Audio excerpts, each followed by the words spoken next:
You ever look at something like the phone in your hand or a part in a jet engine and just wonder, how does it not fall apart? Well, there's this hidden science at play, this amazing tech that's making things tougher and last way longer than they should. Today, we're diving into the incredible world of supercoatings.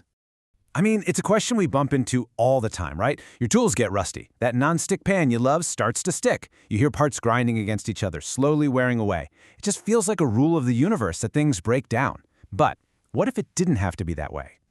It turns out that for so many of these problems, the real weakness isn't the whole object, it's just the surface. So the solution isn't to start from scratch with a whole new material. It's about giving that object a brand new, custom-built skin. A surface that's designed to be, well, pretty much invincible. Okay, so how on earth do you do that? We're going to look at one of the most amazing ways to do it, a process that lets you literally grow a perfect metal skin on pretty much anything. It's a technique called electroless plating. Now, the most important part of that definition is the no electricity needed bit. See, unlike regular plating where you have to zap it with a current, this is all chemistry.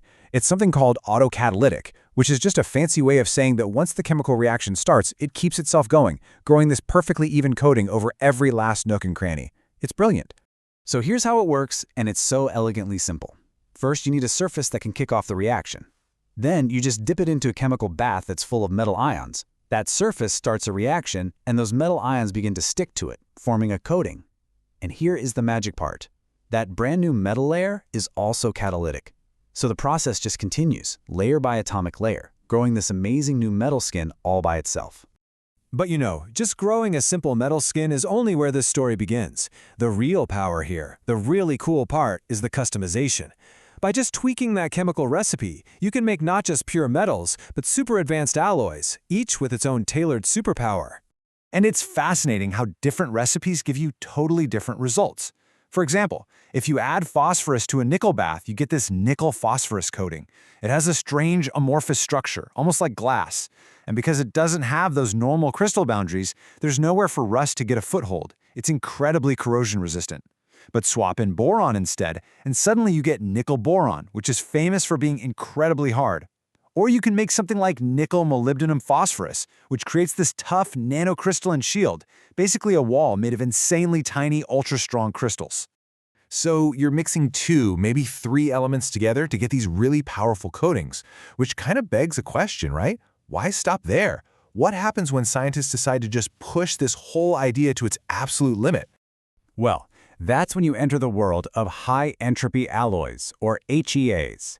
The idea here is that instead of having one main metal with a little something extra mixed in, you create a complex metallic cocktail with 5 or more major ingredients. All that atomic chaos, that entropy, actually creates this incredibly stable new structure that is just phenomenal at resisting damage. We're talking about properties we've really never seen before.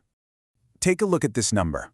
34.5 gigapascals. Now, what does that even mean? Well, that is the measured hardness of one of these special high-entropy alloy coatings, this one made from a wild mix of aluminum, chromium, niobium, tantalum, and titanium.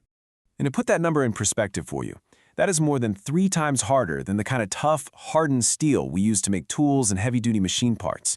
We are talking about a level of hardness that just completely changes the game for what a surface can actually do.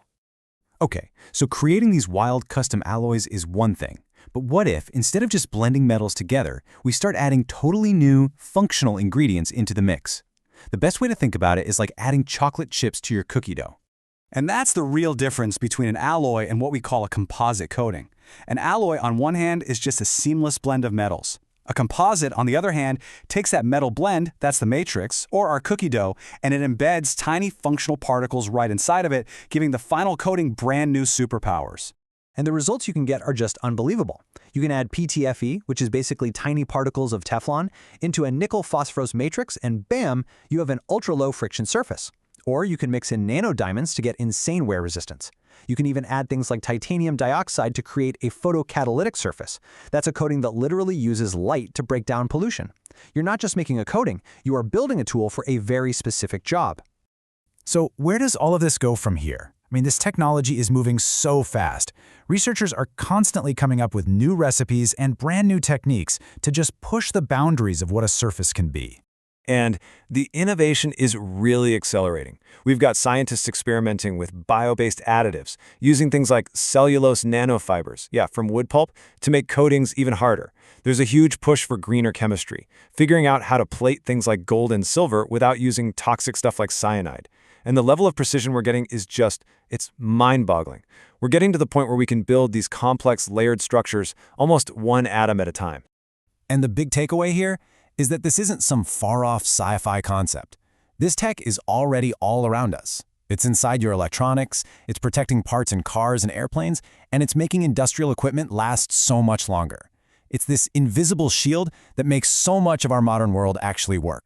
Which really leaves us with one final big thought. We are getting so incredibly good at designing the perfect surface for literally any job you can imagine. One that laughs at rust, defies friction, or stands up to insane heat.